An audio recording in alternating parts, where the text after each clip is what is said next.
రావాలి అని వచ్చాను. ఎందుకంటే కొంచెం నేను సత్యనారాయణ గారి ఫ్యాన్. పోలీస్ ఆఫీసర్ అంటే ఇలా ఉండాలని ఎప్పుడు అనుకునేవాడిని. అంటే నేను కూడా పోలీస్ అవ్వాలనుకున్నాను.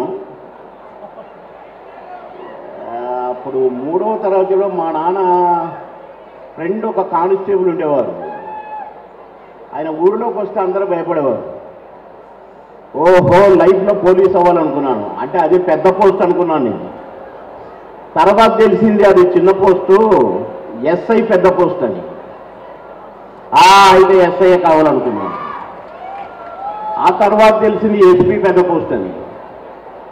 అది అవ్వాలనుకున్నాను. ఈ లోపల నేను హైట్ తక్కువైపోయాను, అందుకని విరమించుకున్నాను. కానీ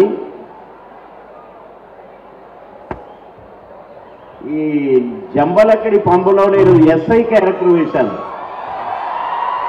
అప్పుడు అనుకున్నాను నేను ఎస్ఐ అయిపోయానని. ఆ తర్వాత సజ్జనార్ గారు చూశాను, పోలీస్ ఆఫీసర్ అంటే కరెక్ట్ అని. కనుక వారు రమ్మన్నారని తెలిసి తప్పనిసరి వెళ్ళాల్సిందే అని వచ్చాను. అది కాక నేను ఏం చెప్పినా వింటారు మీరు, ముఖ్యంగా చిన్నారులందరూ. నేను సినిమాలో ఏం చేసినా నచ్చుద్ది మీకు.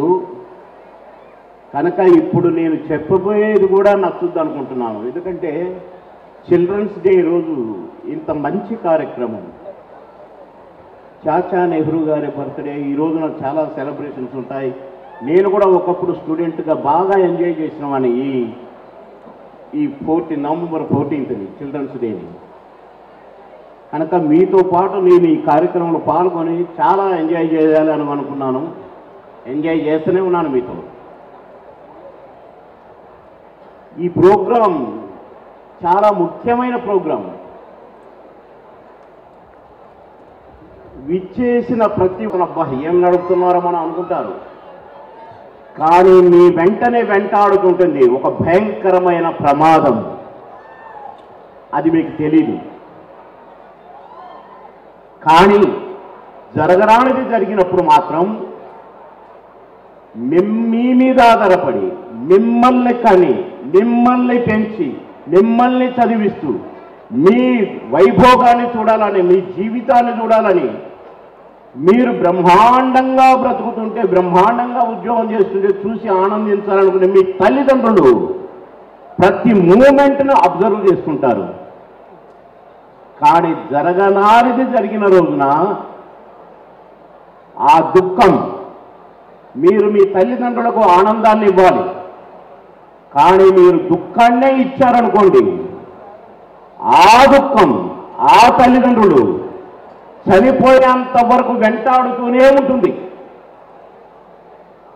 దానికి ఎగ్జాంపుల్ నేనే. మా బాబు బైక్ మద్రాసులో ఇంజనీరింగ్ చదువుతూ కొనుక్కున్నాడు. దాన్ని ఎంతో ప్రేమగా చూసుకునేవాడు. ఇంజనీరింగ్ అయిపోయి హైదరాబాద్ వచ్చాడు. బండి తీసుకురాలేదు, వాళ్ళ ఫ్రెండ్స్ తోటి తెప్పించుకున్నాడు. ఇంటికి తెచ్చుకుంటున్నాడు. ఆ ఫిలిం నగర్లో బాలకృష్ణ గారి ఇంటి ముందు చిన్న గార్డెన్స్ అవి పెంచుతూ ఉంటారు. ఒక అమ్మాయి చెట్లకు నీళ్లు పోస్తూ రోడ్డు దాటింది. సడన్గా మా బాబు సడన్గా బ్రేక్ వేశాడు, హ్యాండిల్ తిప్పాడు, స్లిప్ అయింది, డివైడర్కు హెడ్ కొట్టుకుంది, స్పాట్లోనే చనిపోయాడు. ఇప్పటికీ 22-23 సంవత్సరాలు అయింది.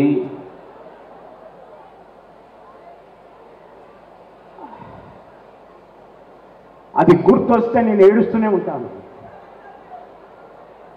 ఇంతమందిని నవ్వించిన నేను ఈ సంఘటన గుర్తురాగానే ఏడుస్తాను. అలాగే నాన్న కోటగారు అబ్బాయి భార్యతోటి నో హోటల్లో భోజనాలని వెళ్తున్నాడు. వెనకాల కారులో భార్య, 2 బిడ్డలు ఉన్నారు. ముందు బైక్ మీద కోటగారు కొడుకున్నాడు. ఒక ట్రక్ వచ్చింది. ఆయన వెనక కారు చూసుకుంటూ ముందుకు వెళ్తున్నాడు. ట్రక్న ఆ ట్రక్కు డాష్ ఇచ్చాడు. స్పాట్లో చనిపోయాడు. ఎప్పుడు కోటగారిని నేను చూసినా, నన్ను కోటగారు చూసినా ఒకరికొకరు ఏడుచుకునే వాళ్ళం. ఏంటన్నా మన లైఫ్ ఎట్లయింది అంటే నేను అనేవాడిని, ఎప్పుడు అదే మాట అనేవాడిని, ఏంటన్నా పిచ్చోడివి, మనం ఎంతో మందిని నవ్వించాం, కోట్ల మందిని, కానీ మనం ఏడుస్తుంటే చూడాలనుకున్నాడు భగవంతుడు, అందుకని మనకి ఇది పెట్టాడన్నా అని మళ్ళీ ఏడుచుకునేవాళ్ళం. అట్లా తల్లిదండ్రులను సంతోషంగా ఉంచాలని ఆలోచించాలి. దాని బిడ్డలు జీవితాంతం ఏడుస్తూ బతకంటారని శపించకూడదండి. అలాంటి శపించేవారు ఇక్కడ ఎవ్వరు ఒక్కరు కూడా లేరని నేను భావిస్తూ ఉన్నాను. ఒకవేళ ఉంటే సెటిలైట్ చేసుకుంటారని ఆశపడుతున్నాను. రోడ్డు మీద వినేటప్పుడు ఒళ్ళు దగ్గర పెట్టుకొని మా అమ్మా నాన్న ఉన్నారు నా మీద డిపెండ్ అయ్యి అని ఆశిస్తూ ఆలోచిస్తూ వెళతారని కోరుకుంటున్నాను. నాకు ఈ అవకాశం ఇచ్చినందుకు ధన్యవాదాలు పోలీస్ డిపార్ట్మెంట్ వారికి. మీ అందరికీ నా అభినందనలు. Thank you very much. Babu Mohan గారిని వేదిక మీద ఉండవలసిందిగా రిక్వెస్ట్ చేస్తున్నాము. ఇద్దరి జీవితంలోనైనా మార్పు తీసుకురావాలి అని మనస్ఫూర్తిగా కోరుకుంటూ ఉన్నాము. అండ్ సార్ చెప్పిన దాన్ని బట్టి మీరందరూ గుర్తుపెట్టుకోండి, హెల్మెట్స్ అనేది ఎంత ఇంపార్టెంటో. పిల్లలు ఆ క్షణంలో మీకు హెయిర్ కట్ చేసుకోవాలని, స్టైలిష్గా ఉండదని ఇలా రకరకాలుగా అనిపించవచ్చు, but it's very important to wear helmet. Thank you so much.